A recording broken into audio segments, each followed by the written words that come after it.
What's up, you guys? I'm LQ. This is the LQ Review, and I'm here to give you my review of The Dead Don't Die, the new zombie movie that came out maybe 2 weeks ago. I'm a little late to the game. I'm just now getting caught up with it, but I finally got out to see it, and The Dead Don't Die. Did I like it? Did I not like it? Well, unfortunately, I really didn't like it that much.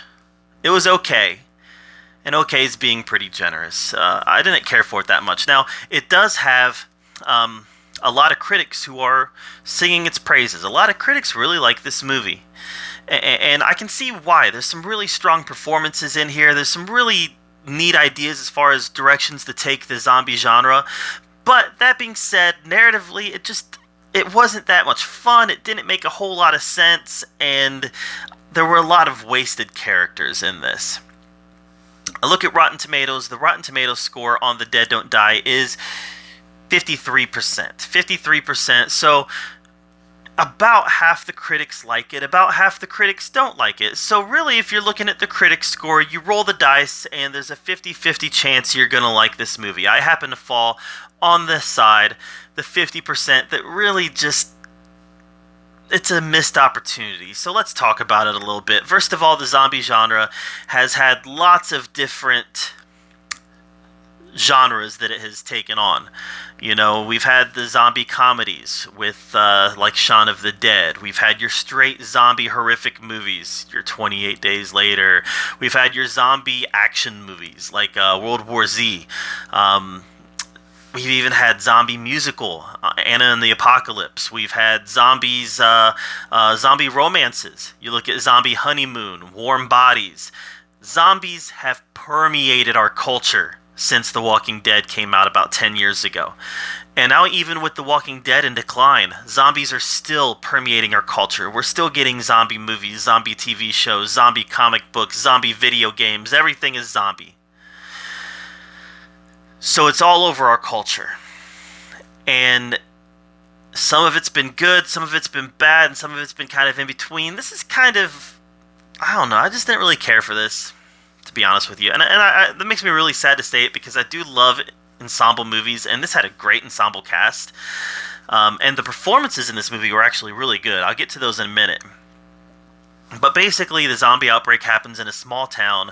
Your small town police department... decides to take it on, tries to take on the zombie apocalypse with the help of the town's new Undertaker, and then we follow a couple other storylines in the town as they're reacting to the zombie apocalypse. Bill Murray and Adam Driver, they play the two town police officers, and Tilda Swinton plays the Undertaker. They were the gold in this movie.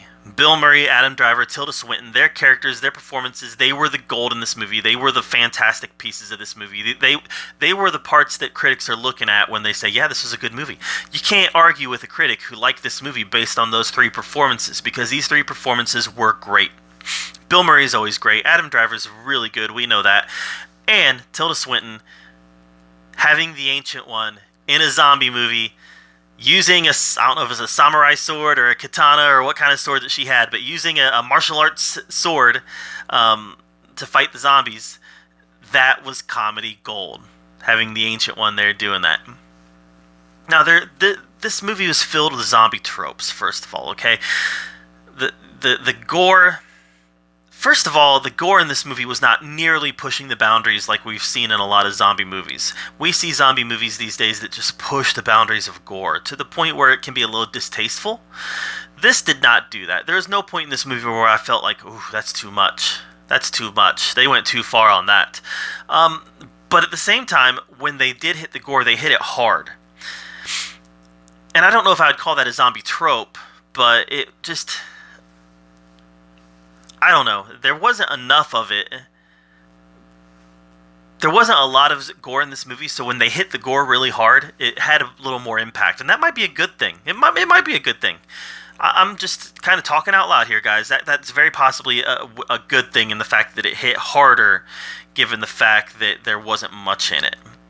But it did have some real zombie tropes in it. You know, the go for the head. You got to kill the brain. and which is kind of accepted zombie lore now, right? But the thing that I hate about zombie movies, and this is a spoiler. I mean, this is a spoiler. I'm just going to talk about it though, okay? The thing that I hate about the zombie movie is that today in zombie movies, everybody has to die. Everybody has to die in zombie movies, and I hate that. Gosh, do I hate that. So, you know, we at the end of this movie, Bill Murray and Adam Driver, they decide to get out of their car and go fight the zombie horde, and they know that they're going to die when they do this. And it's this great triumphant moment. The music is playing. They're taking down zombies left and right, and they are just they are some bad mama jamas. They are just wow. Those guys are awesome. And then they get overwhelmed and they die. They get eaten. And that's not how I wanted these characters' stories to end. That's not how I wanted these character stories to end. But for some reason, for whatever reason, I don't know why, in zombie movies now, everybody has to die. Everybody has to die in zombie movies. There's no happy ending, and this is a zombie movie. We don't get happy endings. Everybody must die. Everybody must go. This is a fire cell. Everybody must go. I don't know why everybody has to die in zombie movies. I don't know why. Even the zombie movies where maybe the head girl and the head boy, the lead girl, lead boy, you know, even in movies where they survive, it's a dour survival. It's bleak survival. They're not going to survive long. Yeah, they survive the plot of this movie, but this is just a dire situation, and they are not long for this world. That's the type of endings we get in zombie movies now. Either everybody is dead, or the survivors, they survive this story, but yeah, they aren't going to make it long. Why can't we have a zombie movie where they find the cure at the end? Why can't we have a zombie movie where they find a safe haven? Why can't we have a zombie movie where they beat back the hordes and they create a safe community for everybody? Why can't we have a zombie movie that has an optimistic, happy ending? I was hoping to get that in this movie. I don't know why, but I was hoping to get that in this movie. Probably because I just like the cast so much. This was such a good cast, and I was hoping for a happy ending for at least some of them. Nope. Get that out of your head. I don't know. I guess there's a side story with a hermit who maybe he had a happy ending. I don't know.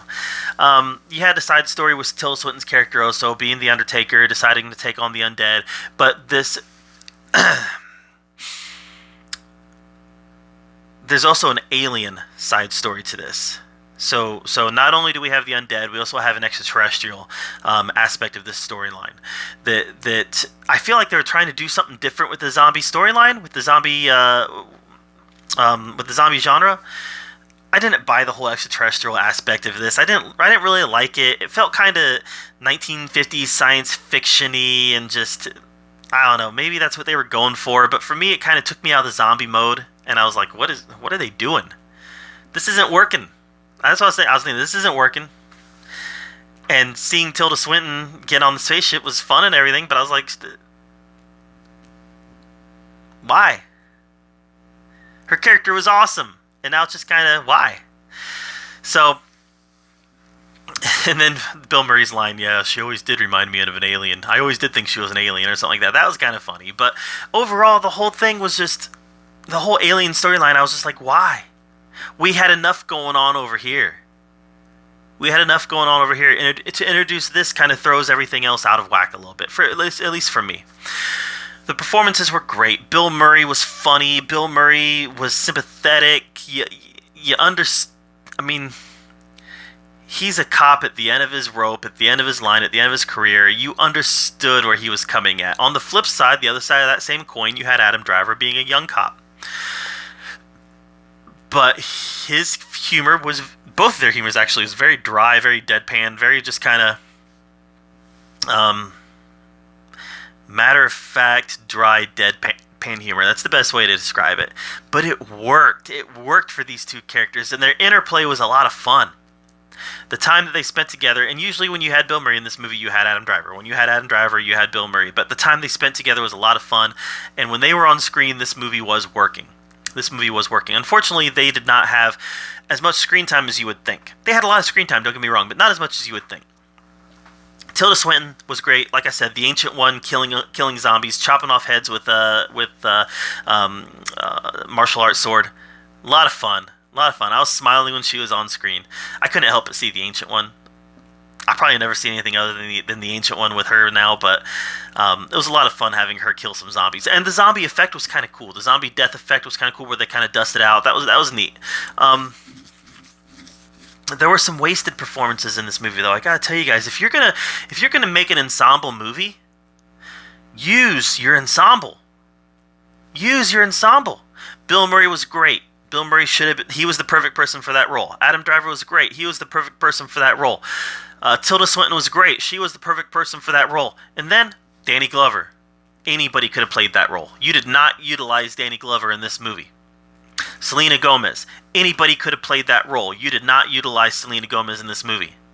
Steve Buscemi. Anybody could have played that role. You did not utilize Steve Buscemi in this movie. They did not use their ensemble. Yeah, their ensemble had screen time. They had things to do, but it wasn't anything special. The only special characters were the main three. Your Adam Driver, your Bill Murray, your Tilda Swinton. The other characters, they were just there. They were taking up screen space. They had nothing really impactful to do except die.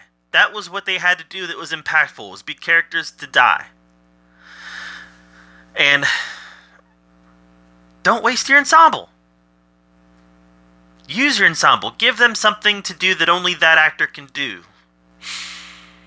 And they just didn't do that in this movie. So overall, yeah, I didn't care for this movie. It had its funny parts, it had its moments, it had some strong performances, but overall, this movie didn't bring anything new to the zombie genre. There's nothing in this movie that hasn't been done better in other movies. I'm going to give this movie a C-. It was not great. It wasn't garbage fire, it wasn't a dumpster, it wasn't trash, it wasn't a car wreck, a train wreck, it wasn't anything like that. But it wasn't particularly good either. I can't recommend you go see this in the theaters. Wait to stream it. I think you'll be perfectly happy. Stream it for those 3 performances I told you about. Other than that, this is not a must-see, guys. The Dead Don't Die is not a must-see. So, C- for me. That's my take on The Dead Don't Die. What did you guys think? Have you had a chance to see it? Let me know what you thought of this movie in the comments down below. Thank you so much for being here at the LQ Review, where we talk about all the geeky, all the nerdy stuff that we love to talk about. And until next time, we'll see you later.